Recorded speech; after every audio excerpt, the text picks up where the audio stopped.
अस्सलाम वालेकुम। मेरा नाम है ज़ीशान उस्मानी। आज हम जिस टॉपिक पे बात करेंगे वो ये है कि स्टार्ट कहाँ से करें। ये सवाल यकीन जानिए कोई सैकड़ों बार तो मेरे पास आ चुका है कि सर हम स्टार्ट कहाँ से करें। हमारा कोई हाथ ही नहीं पकड़ता, हमारे पास कोई अपॉर्चुनिटी ही नहीं है, हमें कोई कंपनी में घुसने ही नहीं देता। हम पहला स्टेप कहीं रखें तो कुछ आगे बढ़े ना, हम स्टार्ट कहाँ से करें। हमने बैचलर्स किया हुआ है 4 साल का और 2 साल हो गए हैं जॉबलेस हैं।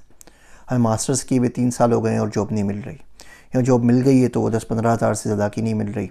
हमने 6-6, 8-8 साल पढ़ाई पे लगाए, 30-30 लाख रुपए फ़ीस भरी है और अब देखें हम कहीं से स्टार्ट नहीं कर पा रहे। हम स्टार्ट कहाँ से करें। तो सोचा कुछ बातें आपसे अर्ज़ कर दूँ। आपने सिर्फ 2 काम करने हैं और आपको स्टार्ट करने की ज़रूरत नहीं पड़ेगी। स्टार्ट अपने आप हो जाएगा, अब मंजिल पर भी पहुँच जाएंगे बिफ़ोर एनीवन वुड नो। वो बहुत आसान से काम है, मुश्किल काम है ही नहीं। थोड़ा सा फोकस और आपकी तवज्जो चाहिए बस। पहला काम भाई ये करें कि इखलाकी बीमारियों पे काम करें। पाकिस्तान का मेरा क्योंकि सफ़र बहुत ज़्यादा है और मैं दुनिया देखता हूँ, बार बार कंपेयर करता हूँ अपने मुल्क से कि ऐसा क्या हमारे मुल्क में है या नहीं है जो बाकी मुल्कों में, जिसकी वजह से हम उस हाल में हैं जिस हाल में हम हैं। तो हमेशा एक ही जवाब आता है और वो आता है आदतों का फुकदान। कुछ आदतें ऐसी हैं वेस्ट के अंदर, तरक्की याफ्ता मुल्कों में, जो हमारे मुल्क में नहीं पाई जाती। तो पहला काम स्टार्ट करने के लिए आपने काम करना है वो इखलाकी बीमारी का। देखिए मैं आपको मिसाल देता हूँ। किसी शख्स के पेट में गोली लग जाए और वो उसको एम्बुलेंस में लेकर आए और उसको लेकर जा रहे हैं आईसीयू के अंदर ऑपरेशन के लिए।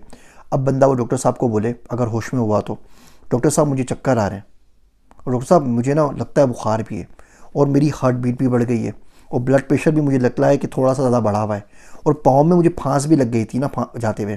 तो डॉक्टर उसको क्या बोलेगा? डॉक्टर मार सकेगा तो चमाट मारेगा उसको, बोलेगा तुम पागल हो गए। असल मसला तो तुम्हारे पेट में जो गोली है वो निकालनी है, जहर फैल रहा है वरना मर जाओगे।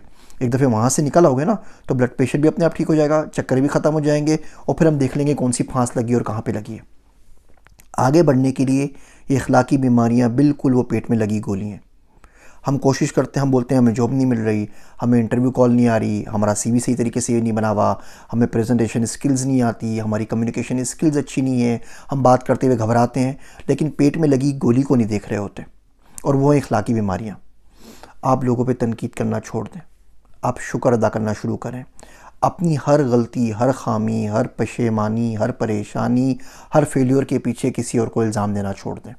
किसी भी तरक्की के पीछे कोई ना कोई साजिश, कोई ना कोई इम्कान, कोई ना कोई सिफारिश, कोई ना कोई छक्का, कोई ना कोई पव्वा, इन तमाम चीज़ों की खोज लगाना छोड़ दीजिए। ये इखलाकी बीमारियाँ, इन पे आपने काम करना है। खुद से सोच के कर सकें तो बहुत अच्छी बात है, नहीं कर सकें किसी मेंटर के पास चले जाएं, किसी शेख के पास चले जाएं, किसी के पास खानका में जाके बैठ जाएं, किसी मौलवी साहब से पूछ लें। इन पे काम करना पड़ता है।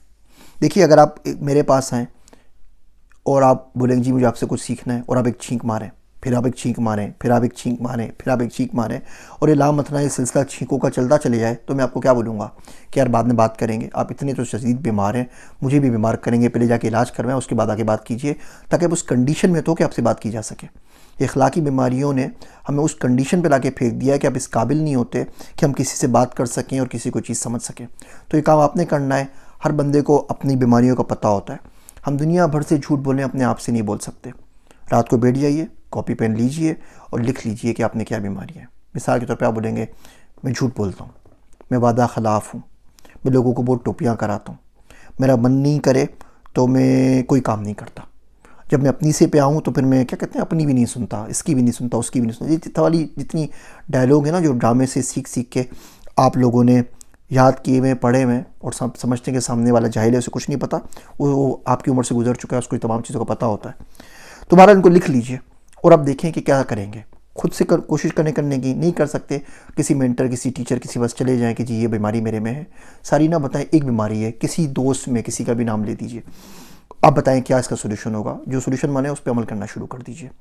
दूसरा काम ये करें कि रिसर्च करें, कोई एक टॉपिक पकड़ लें। देखिए आपको कोई काम नहीं दे रहा ना, अब बिल्कुल घर में फारिग बैठे हुए हैं, सही है, समझ में आ गई आपकी बात। अब कोई एक टॉपिक जिसमें आपको इंटरेस्ट है उसको पकड़ के आप मुकम्मल रिसर्च कर लीजिए। मिसाल के तौर पे आपको लकड़ी के काम का शौक़ है, आप बढ़ई हैं या बढ़ई बनना चाहते हैं या बढ़ई की बनी हुई चीज़ें बेचना चाहते हैं, तो आपको पता होना चाहिए पाकिस्तान में कितनी किस्म की लकड़ी है, कौन सी लकड़ी कहाँ से आ रही है, क्या प्राइसेस होता है, कौन सी चीज़ बना के ऑनलाइन बेची जाएगी, कितने में बेची जाएगी, 1 साल बाद, 2 साल बाद, 5 साल बाद हम ये बोल सकें कि लकड़ी का कोई काम करना हो तो आपसे अच्छा बंदा मुल्क में मौजूद नहीं है। आपको गार्डनिंग का शौक़ है तो आपको पौधों को पता होना चाहिए कौन सी मिट्टी आती है, कहाँ से बीज आता है, कहाँ से खाद आती है, कहाँ से पौधे आते हैं, सारी चीज़ें पढ़ के रट लीजिए। आपको जॉब नहीं मिल रही तो इसी पे क्यों रिसर्च शुरू नहीं कर देते। पाकिस्तान के अंदर 138 मिलियन लोग हैं जो यूथ कहलाते हैं 15 साल से 29 साल के दरमियान।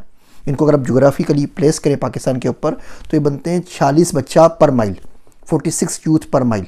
बैठे में बेरोज़गार है, अनएम्प्लॉयड है या अंडर एम्प्लॉयड है, पैसे नहीं मिल रहे और राइट स्किल्स नहीं कि जॉब ना लग सके, तो आप अपनी जॉब को रो रहे हैं। उन 14 करोड़ के लोगों की जॉब का क्या होगा। अब देखें पाकिस्तान में कितनी इंडस्ट्रीज़ हैं, कितनी जॉब्स निकलती हैं, कौन कौन से बच्चे अप्लाई करते हैं। कोई मसला नहीं, घंटे बैठ के इंटरनेट पे टाइम लगाना है ना, और क्या करना है। रोज़ी में देखें कितनी जॉब्स आई हैं, अखबार में कितनी जॉब्स आई हैं, सप्लाई देखें, डिमांड देखें, कितनी यूनिवर्सिटीज़ आपके शहर में, कितने ग्रेजुएट्स निकल रहे हैं, क्या पढ़ के निकल रहे हैं और कौन सी जॉब्स आ रही हैं। इस पर मुकम्मल रिसर्च कर लीजिए। 2 साल हो गए मेरे ख्याल से बच्चा मैं ढूंढ रहा हूँ जिसको VPN के बारे में पता हो अच्छे तरीके से। मेरे पास बहुत अच्छी एक साइट भी है, ब्लॉग का आइडिया भी है, मैं चाहता हूँ पूरे का पूरा वो संभाले। इन्वेस्टमेंट भी मेरी है, गाइडेंस भी मेरी है, संभालने वाला चलाने वाला चाहिए जो सेल्फ स्टार्ट हो, जिसको रोज़ बताना ना पड़े कि बेटा सुबह 9 बजे उठ गए हो या नहीं उठ गए हो, काम कर लो, बंदा मुझे नहीं मिल रहा। डील्स की कूपन जैसे ग्रुपोन वेबसाइट है, इस तरह का एक आइडिया है, साइट बनी हुई है, कंप्लीट पूरा सेटअप है, चलाने वाला चाहिए। 2 साल से मुझे नहीं मिल रहा।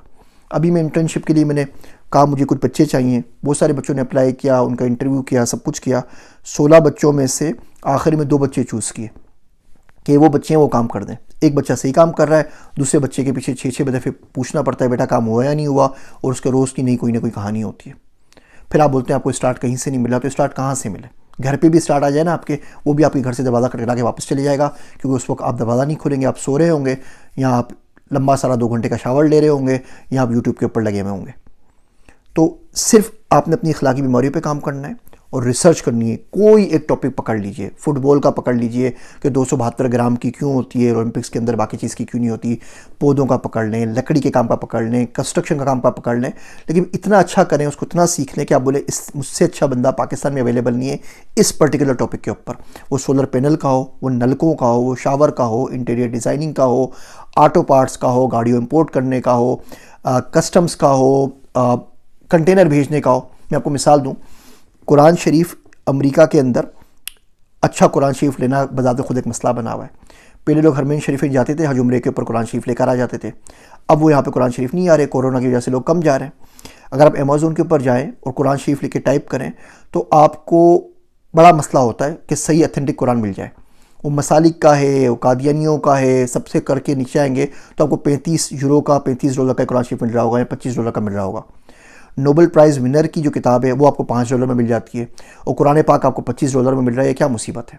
हाँ, फ्री में लोग बांटने के तैयार होते हैं, कोई ख़रीद के पढ़ना चाहे तो उसको नहीं मिल रहा। और अमेज़ोन पे पूरी दुनिया की चीज़ें मिल रही हैं, नहीं मिल रहा तो कुरान शरीफ नहीं मिल रहा। तो उसकी रिसर्च शुरू की कि कहाँ से मालूम करें, कहाँ से छपवाएँ, जैसा वैसा ही कुरान जैसा हरमैन शरीफिन में होता है। पता चला किंग फ़हद कुरान कम्प्लेक्स है और उनके पास ये कुरान है, और उन्होंने पूरे का पूरा कुरान शरीफ अपनी वेबसाइट पे फ्री डाला हुआ है, बगैर किसी रॉयल्टी के। जो बंदा चाहे छपवा ले और छपवा के प्रिंट करके जो चाहे करना है वो करे। सऊदी अरब में नहीं कर सकता। चलिए जी, बात समझ में आ गई। उनको ईमेल की, उन्होंने परमिशन भी दे दी। अब छपवाएँ किससे। पाकिस्तान में मालूम किया, पता चला महकमा औकाफ से परमिशन मिलती है, उस परमिशन के बगैर आप कुरान छपवा नहीं सकते। वो जो परमिशन का प्रोसेस है वो 2 साल का है। फिर किसी साहब से बात कर ली और कहा जी ठीक है, कुरान शरीफ छाप के हम आपको दे देंगे। अब यहाँ से अमेरिका कैसे पहुँचेगा वो आप बताएं।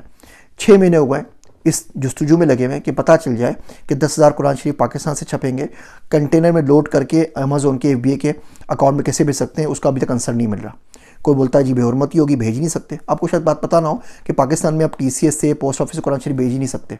बेहरमती है। बेहरमती के नाम के ऊपर हमने कुरान की तरवीज के ऊपर ही पाबंदी लगा दी है कि किसी को भेज नहीं सकते, बच्चा पढ़ ही नहीं सकता। क्या बदतमीज़ी है।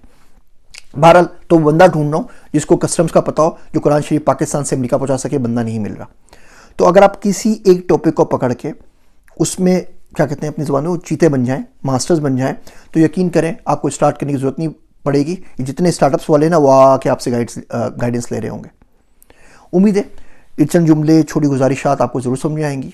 आप किसी फील्ड में अगर उस पीक पे पहुँच गए जो जिसमें आपको मिसाल दी, मुझसे ज़रूर रब्ता कीजिए। कोई नहीं इन्वेस्ट करेगा, मैं आप में इन्वेस्ट करूँगा, मिल के काम करते हैं, शुरू करें, स्टार्ट करें। उम्मीद है ये मेरी बातें कहीं ना कहीं किसी न किसी को काम ज़रूर आएंगी इंशाअल्लाह ताला। मुझे अपनी दुआओं में याद रखिएगा। मैं हूँ आप सबका ज़ीशान उस्मानी।